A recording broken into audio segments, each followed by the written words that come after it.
오늘 말씀은 예수님의 천국 비유입니다.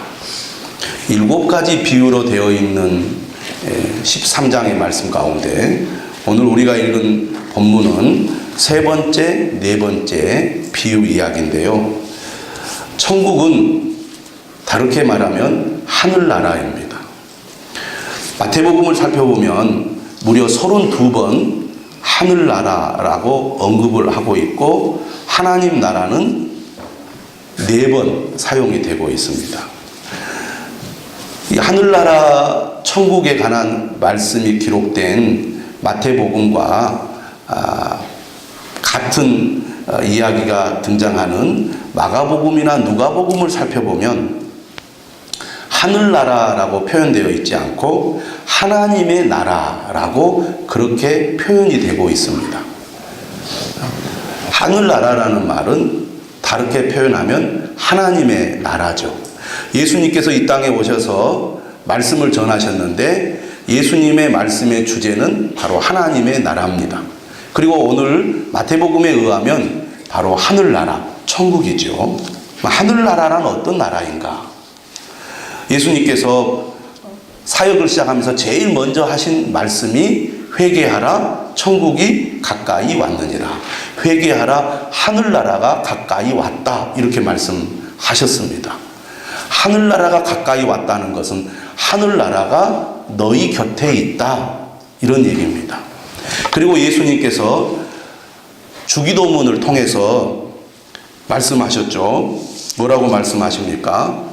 나라가 임하시오며 뜻이 하늘에서 이루어진 것 같이 땅에서도 이루어지이다. 나라가 임하시오며 뜻이 하늘에서 이루어진 것 같이 땅에서도 이루어지이다.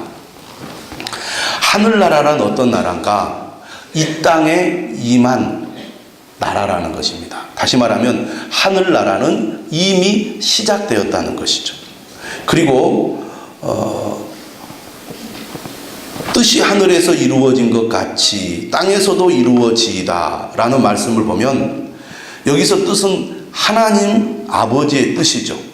하나님 아버지의 뜻이 하늘에서 이루어졌다. 이 말은 하늘은 하나님의 뜻이 온전히 이루어지는 곳입니다.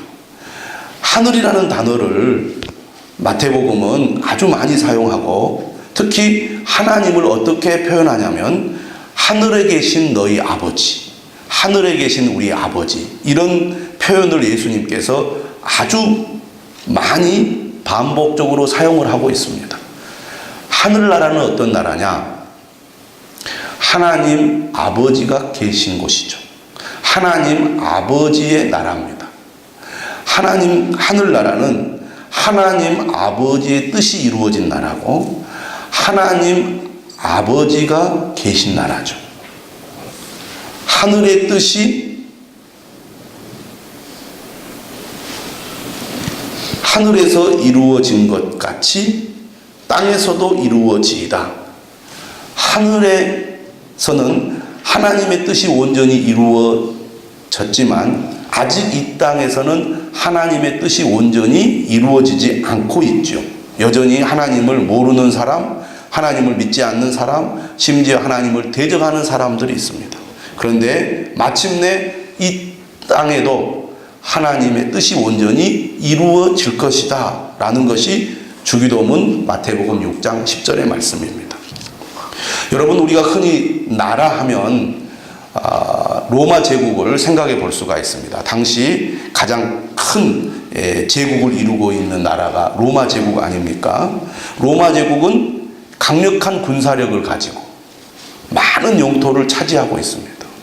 그리고 그 힘을 가지고 세상을 지배하죠. 그래서 유명한 말이 있잖아요. 팍스 로마나 로마의 평화. 로마의 강력한 군사력을 가지고 전 세계를 지배하고 다스리면서 전쟁이 없는 평화로운 나라를 만들었다는 것입니다. 그런데 하늘나라는 어떤 나라냐?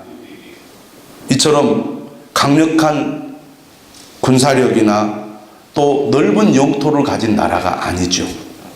하늘나라는 예수님과 함께 이 땅에 시작된 나라입니다.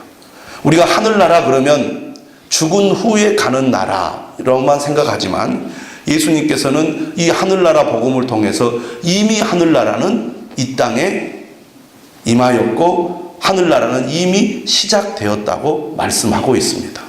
그리고 이 하늘나라는 계속 성장하고 있고 그리고 마침내 이 하늘나라는 완성이 될 것이다 라는 것이 예수님의 하늘나라 복음의 내용입니다. 언제 하늘나라가 완성이 됩니까? 최후 심판 때 예수 그리스도가 재림하실 때 하늘나라는 완성될 거라는 것이죠. 하늘나라는 하늘에 속한 나라고 하늘의 특징을 가진 나라입니다. 그러니까 우리가 단지 죽어서만 가는 나라가 아니라 이미 예수님이 이 땅에 오셔서 사역을 시작하면서 하늘나라가 이 땅에 이미 시작이 되었고 예수님과 그의 제자들을 통하여 그리고 그를 믿는 성도들을 통하여 하늘나라가 성장하고 있다고 말씀하고 있습니다. 오늘 우리가 읽은 겨자씨 비유, 누룩 비유도 하늘나라 비유죠. 매우 간결합니다.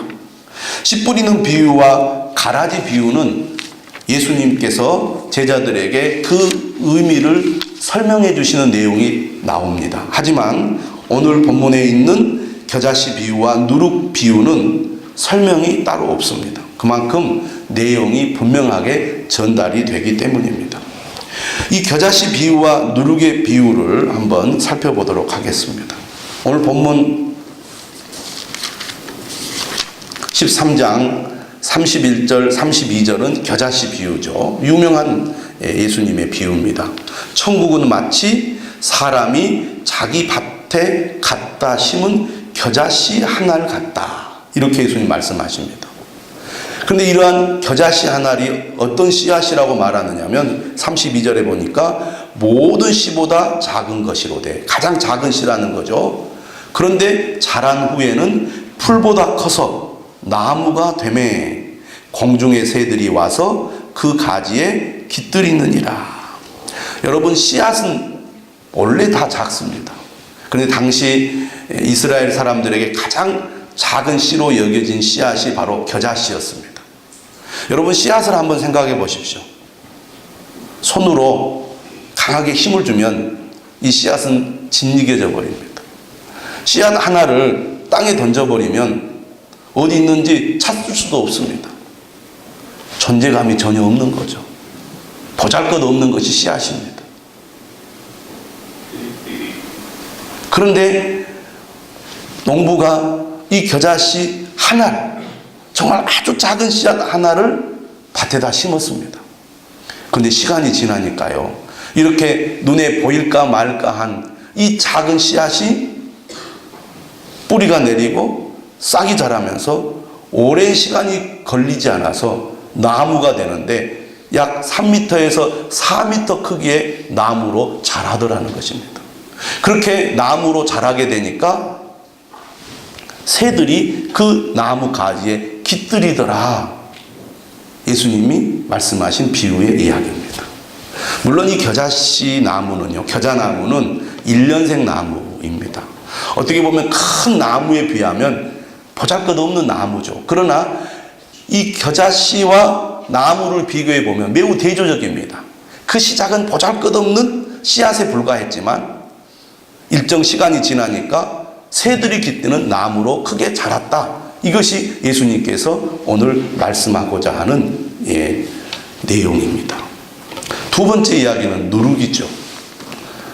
여기는 빵을 빚어서 만드는 한 여자가 나옵니다. 주부지요. 가루 서말 속에 적은 양의 누룩을 넣습니다. 우리는 한 말 하면 그 양을 어느 정도 짐작하는데요.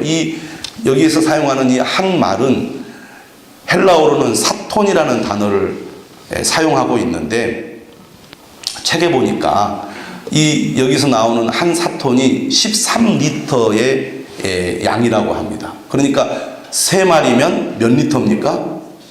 40리터, 약 40리터입니다. 상당히 많은 양이죠. 40리터면. 이 40리터의 이 밀가루를 이제 반죽을 만들어서 빵을 만드는데 거기에 뭘 넣냐면 누룩을 넣습니다. 뭘 하기 위해서? 빵을 부풀어 오르게 하기 위해서. 다시 말하면 많은 양의 밀가루 속에 누룩을 집어넣으면 누룩은 밀가루에 묻혀서 흔적도 보이지 않는다는 거죠. 밀가루만 보이지 누룩이 있는지 없는지 잘 알아볼 수가 없다는 얘기예요. 존재감이 없다는 거죠. 그 양이 매우 미미하다는 것입니다. 그런데 빵을 굽기 위해서 밀가루를 이제 화덕에 넣으면 어떻게 됩니까? 부풀어 올라가지고 그 전에 있던 양과는 비교할 수 없이 많은 양, 많은 부피를 가지고 있는 양의 빵이 되잖아요. 보이지 않게 매우 적은 양의 소량이지만 그것이 빵이 될 때는 엄청나게 부풀어 오르게 만드는 역할을 하더라 그 말입니다. 다시 말하면 이 누룩의 영향력은 대단하다 그런 얘기입니다. 시작은 매우 작지만 나중에는 매우 큰 영향력을 끼치는 그 존재감을 보이더라. 이것이 누룩의 비유입니다. 예수님께서 겨자씨와 누룩의 비유를 통해서 하늘나라에 대해서 말씀을 하고 있습니다. 예수님께서 말하고자 하는 그 말씀의 의미가 무엇일까요? 겨자씨와 누룩을 우리가 생각해 볼 때 하늘나라는 어떤 특징을 가지고 있느냐면 그 시작이 매우 작다는 것입니다. 미약하다는 것이죠. 존재감이 없고 보잘것없어 보인다는 것입니다. 여러분, 예수님께서 이 땅에 오실 때 로마 제국의 왕으로 왕자로 왔다면 얼마나 예수님께서 태어날 때부터 사람들에게 이렇게 그 관심을 받았겠습니까? 그런데 예수님은 마구간에서 태어났습니다. 우리는 성경을 통해서 예수님께서 어떻게 태어나셨는지, 어떤 과정을 통해서 예수님이 자라셨는지를 알지만 그 당시의 사람들은 예수님이라는 존재를 알았을까요? 아무도 몰랐겠죠. 관심도 없었을 것입니다. 요셉과 마리아에게 누가 관심을 가졌겠습니까? 이처럼 예수님께서 이 땅에 오실 때부터 예수님은 매우 보잘것없는 작은 존재로 이 땅에 오셨습니다. 그리고 예수님께서 약 30살이 되었을 때 사역을 시작하시는데 예수님께서 사역을 시작하신 그 장소가 어디입니까? 갈릴리입니다. 만약 예수님께서 예루살렘 출신이고 그리고 뭐 대제사장 집안의 자녀로 태어났다거나 아니면 유명한 바리새인 랍비의 가정에서 태어났다면 혹도 달랐을지 모릅니다. 그런데 예수님은 당시에 매우 그 소외된 저 변방의 갈릴리에서 태어났어요. 죄송한 말이지만 갈릴리는 오늘로 말하면 전라도와 같은 곳입니다. 알아주지 않는 곳이. 예루살렘 출신, 서울 출신이 아닙니다. 거기에다가 예수님께서 처음 제자들을 불렀던 이 12명의 제자들도요, 당시에 뭐 바리새인들이라든지 공부를 많이 하거나 뭔가 사회적인 지위가 높은 사람들이 아니었잖아요. 어부들, 뭐 세리, 별 볼 일 없는 그런 사람들이 예수님의 제자로 선발이 되어가지고 3년 동안 예수님과 함께 동고동락했습니다. 그런데 이 3년 동안 예수님을 따라다녔던 제자들이 어땠습니까? 베드로는 3번이나 예수님 부인하고 그 중에 한 사람 가룟 유다는 예수님을 팔아넘기다가 결국은 자책감에 자살까지 했잖아요.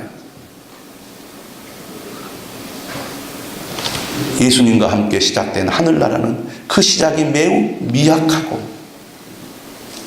보잘것없는 그런 시작이었다는 것입니다. 여러분, 당시에 로마 제국은 역사상 가장 강력한 제국이었습니다. 그 제국의 그 힘은 압도적이었죠. 기독교는 이 로마 제국 하에서 엄청난 핍박을 받습니다. 로마 제국과 기독교가 서로 충돌해가지고 기독교가 생존할 수 있을까요? 불가능한 일입니다. 그 작고 보잘것없고 힘없는 기독교가 그 거대한 로마 제국 앞에서 무슨 힘을 발휘할 수 있겠습니까? 오늘 우리가 사는 이 세상도 마찬가지입니다. 하늘나라의 중요 거점인 교회는 이 세상에서 볼 때 사실 별로 힘이 없습니다. 영향력이 없죠. 보잘것없어 보입니다. 이러한 교회가 세상을 변화시키고 하늘나라의 성장에 무슨 도움이 될까? 그런 생각이 들 때가 많습니다. 또 교회 안에 속해 있는 그리스도인들은 어떻습니까? 세상에서 영향력이 있고 힘 있는 사람들이 많이 있습니까? 사실 그렇지 않습니다. 지극히 평범한 사람. 어떻게 보면 세상에서 그렇게 뛰어나지 못한 사람들이 교회 안에 많이 있습니다. 이런 우리가 세상에서 무슨 영향력이 있는 삶을 살 수 있을까? 나같이 보잘것없고 미약한 존재가 세상에서 무슨 힘 있는 존재가 될 수 있을까? 우리가 그런 생각을 할 때가 많이 있잖아요. 그런데 오늘 예수님께서는 겨자씨 비유와 누룩의 비유를 통해서 하늘나라는 그 시작이 매우 작다, 볼품없다, 보잘것없다, 존재감이 없다, 힘이 없다. 그러나 그 끝은 매우 크다. 시작과 끝은 매우 대조적이라고 예수님은 말씀하고 있습니다. 여러분, 겨자씨가 땅에 심겨졌을 때 어떤 일이 일어납니까? 가만히 있습니까? 가만히 있으면 죽습니다. 씨앗은. 그 안에서 계속 이제 움직이기 시작하죠. 눈에 보이지 않는 곳에서, 거기에서 이 씨앗이 발화가 되면서 뿌리가 나기 시작하고 싹이 나기 시작합니다. 눈에 보이지 않는 곳에서 계속 활동합니다. 그리고 서서히 성장을 하죠. 그래서 어떻게 됩니까? 점점 커져서 큰 나무가 되는 겁니다. 저 씨앗이 무슨 힘이 있겠어? 저 씨앗이 뭘 하겠어? 이렇게 생각할 수 있지만 씨앗이 땅에 심어지면 보이지 않는 곳에서부터 계속 활동하고 성장하면서 나중에는 큰 나무로 성장하여 새들이 깃드는 나무가 되는 거잖아요. 누룩도 밀가루 속에 들어가면 그 존재감이 없어져 버리는데 나중에 빵이 되어 나올 때 크게 부풀어 올라서 야, 누룩이야말로 빵을 굽는데 반드시 필요하구나 라는 것을 사람들로 하여금 깨닫게 하잖아요. 하늘나라의 시작은 이처럼 작지만 나중에는 크게 성장을 하는데 이 하늘나라는 어떻게 성장하냐면 첫째는 은밀하게 성장하는 거예요. 은밀하게. 여러분, 예수님의 제자들이 예수님이 승천하신 후에 성령을 받고 교회를 시작하게 됩니다. 우리가 사도행전을 보면 처음 이 그리스도인들이 유대교로부터 얼마나 많은 박해를 받는지 잘 알 수가 있습니다. 사도 바울은 끊임없이 유대인들이 괴롭혀가지고 돌에 맞기도 하고 고소를 당하기도 하고 어려움을 많이 겪잖아요. 더 나아가서 로마 제국이 강력하게 기독교를 박해합니다. 유명한 사건이 바로 네로 황제 때 아닙니까? 로마가 불에 탑니다. 네로 황제가 이 화재의 원인을 기독교인들에게 돌려요. 기독교인들이 불을 질렀다는 거죠. 그래서 기독교를 탄압을 합니다. 기독교와 로마 제국 싸움이 안 되는 겁니다. 그런데요, 놀랍게도 100년이 지나니까요, 로마 제국의 대도시에는 교회가 세워지지 않는 곳이 없었어요. 기독교가 박해를 당할 때 기독교인들은 지하로 숨습니다. 카타콤으로 숨어서 거기에서 믿음을 지켜나가는데 200년이 되니까요, 로마 제국의 중소도시에 교회가 없는 곳이 없더라고요. 탄압해서 겉으로는 눈에 보이지 않는데 보이지 않는 곳에서 은밀한 가운데 교회가 성장을 해요. 하늘나라 백성들, 하늘나라 시민들이 점점 늘어나기 시작해서 결국 주 313년이 되면 로마 제국이 기독교를 공인하기에까지 이릅니다. 거대한 제국들은 수없이 흥망성쇠의 길을 걸었습니다. 그러나 기독교는 온갖 탄압과 박해 속에서도 사라지지 않고 계속해서 성장해 왔다는 것입니다. 여러분, 교회가 시작될 때 참 교회는 매우 약하고 힘이 없지요. 그러나 그 교회가 점점 시간이 흘러가면서 성장을 하고, 그리고 그 교회가 많은 사람들에게 선한 영향을 끼치는 역할을 하게 됩니다. 여러분, 이러한 이 겨자씨가 땅에 심어졌을 때 그것이 성장할 수 있었던 그 원동력이 어디에 있습니까? 바로 씨앗의 생명력입니다.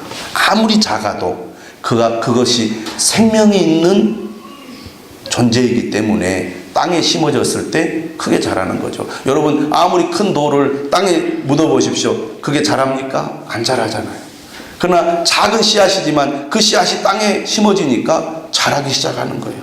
여러분, 우리가 비록 작고 보잘것없는 존재라 할지라도 우리 안에 예수 그리스도의 생명이 있다면, 예수 그리스도의 생명이 우리 안에서 꿈틀거리고 예수 그리스도의 생명이 우리 안에서 역사하여 우리가 세상을 변화시키고 세상을 움직이는 그런 역할을 하는 사람으로 성장하게 될 줄을 믿으시기를 바랍니다.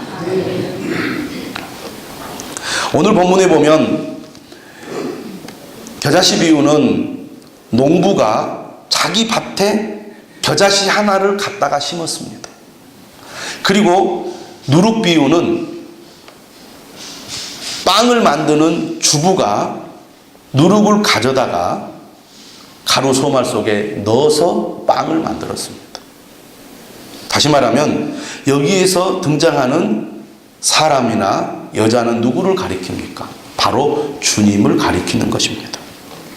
비록 겨자씨 하나는 작고 누룩은 적은 양이지만 농부가 심고 주부가 그것을 밀가루에 넣어서 빵을 만들 때 겨자씨는 큰 나무가 되고 밀가루는 부풀어 오르는 것처럼 비록 우리가 작은 존재지만 주님께서 우리를 통해서 일하실 때 우리를 통해 하늘나라가 점점 성장하여 간다는 것을 우리는 기억해야 될 줄로 믿습니다.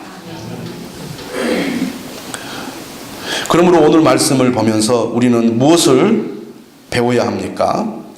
마태복음 18장 4절에서 예수님께서 이렇게 말씀하셨습니다. 누구든지 이 어린 나이와 같이 자기를 낮추는 사람이 천국에서 큰 자니라. 주님, 나는 작은 존재입니다. 나 같은 사람이 무슨 일을 할 수 있을까요? 주님은 이렇게 말씀하세요. 너희와 같이 작은 자가 큰 자가 될 것이라고. 여러분이 존재감이 없습니까? 힘이 없습니까? 사람들에게 인정받지 못하고 있는 그런 사람이라고 생각이 되십니까? 여러분, 작은 존재라고 기죽지 마시기를 바랍니다. 우리 안에 예수의 생명이 있다면 주님께서는 우리를 통해서 일하신다는 것을 믿으시기를 바랍니다. 믿는 사람은 내 힘으로 하는 것이 아닙니다. 주님이 하십니다. 주님이 하실 때 놀라운 일이 일어나는 거예요. 하늘나라는 보이지 않게 성장하는데 멈추지 않고 성장하는 특징을 가지고 있습니다. 물론 몸살을 앓는 것은 있죠. 그러나 반드시 하나님께서는 멈추지 않고 계속해서 성장하도록 만드신다는 것을 우리가 꼭 기억하실 필요가 있어요. 저는 어제 저희 외가 추도 예배가 있어서 다녀왔습니다. 제가 저희 외할아버지 이야기를 종종 하지 않습니까? 이번에 추도 예배를 드리러 갔는데 36명이 모였더라고요. 모여서 예배를 드리는데 저희 이제 외삼촌이 올해 70이신데 그런 얘기를 하시는 거예요. 지금 본인이 서울에 있는 교회를 다니는데 자신과 같이 교회를 다닌 그 집사님 중에 자기 고향 출신 집사님이 계시다는 거예요. 저희 외갓집이 전남 무안군 몽탄면이거든요. 근데 저희 애할아버지는 몽탄면 소재지에서 한 3km 가까이 공동묘지를 지나서 산길로 이렇게 가야 마을이 나옵니다. 이산리라고. 그런데 이제 그 같은 동양 집사님이 교인들에게 그렇게 이야기를 한다는 거예요. 저희 예삼촌의 아버지, 이제 저희 애할아버지가 임장로님이신데, 당시 그 면 소재지에서도 믿는 사람들이나 안 믿는 사람들이나 예수 믿으려면 저 임장로님처럼 믿어야 된다고. 그럴 정도로, 저희 애할아버지가 정말 열심히 하나님을 잘 믿었습니다. 체구도 작으시고, 또 일찍이 젊을 때 병이 들어가지고요. 머리가 완전히 이렇게 대머리셨어요. 이렇게 반짝반짝. 그런데 평생 농사를 지셨습니다. 농사 짓는 것이 얼마나 힘들겠어요. 체구도 훨씬 저보다 작으셨거든요. 그런데 그럼에도 불구하고 새벽 기도를 빠지지 않으셨습니다. 그래서 가족들이 있으면 반드시 새벽에 일어나야 했습니다. 안 일어나면요, 짝대기로 막 자식들을 때릴 정도로 새벽이면 일어나서 새벽 기도를 하시고 평생 기도를 하시고, 또 이제 아주 이제 연로하기 전에는 이제 면 소재지에 있는 곳까지 가서 저녁에도 예배를 드리고 그 공동묘지를 따라서 오는데 우리 예삼촌 말이 그냥 오싹하더라는 거예요. 아버지 따라서 이렇게 교회 갔다 오면 공동묘지 지나니까. 어렸을 때 중학교 때 그랬겠죠. 그런데 이제 저희 외할아버지는 이제 가난하게 농사 지면서 살면서도 늘 예배만 열심히 드린 게 아니고 섬기는 일을 그렇게 잘 하셨어요. 그래서 예삼촌이 그런 얘기 하시더라고요. 다른 사람을 절대 비판하지 않으신다는 거예요. 그러면서 늘 뭐 가난하거나 어렵거나 또 교회를 잘 못 나오거나 이런 집에 가서 늘 이렇게 섬기고 베풀고 돕고 이런 일을 많이 하셨다는 거죠. 그러니까 많은 사람들로부터 그렇게 존경을 받게 되었다. 그런 얘기를 하는 것을 들었습니다. 평생 이렇게 꾸준히 어떤 열매가 있든지 없든지 간에 꾸준히 믿음의 삶을 살고 또 하나님의 말씀을 따라 섬기는 삶을 사니까 결국은 그것이 열매로 나타나는데, 특히 이제 자녀들, 후손들이 다 믿음 생활을 성실하게 잘 알고 아버지를 본받아서 그렇게 잘하는 것을 제가 보고 들었습니다. 하늘나라는 그 시작이 매우 미약하지만 보이지 않는 가운데 존재감이 없어도 은밀한 가운데 멈추지 않고 성장한다는 거예요. 그래서 우리가 주님의 부름을 받은 사람으로서 비록 우리가 작은 존재고 영향력이 없는 존재라고 할지라도 믿음 안에서 우리가 주님을 섬기며 우리에게 맡겨진 사명을 감당할 때 우리가 알지 못하는 가운데 하늘나라는 점점 성장하게 된다는 것입니다. 그런 의미에서 우리가 내가 하는 일이 잘 드러나지 않더라도 또 내가 하는 일이 변화가 없어 보이더라도 우리가 주님을 섬기는 일, 복음을 전하는 일, 믿음으로 사는 일을 절대로 포기하거나 중단하지 마시기를 바랍니다. 우리가 세상에서도 믿지 않는 사람들과 함께 살아갈 때 믿는 사람으로서 그 믿음의 길을 꿋꿋이 갈 때 우리는 다른 사람들에게 선한 영향력을 끼치는 사람이 될 줄로 믿습니다.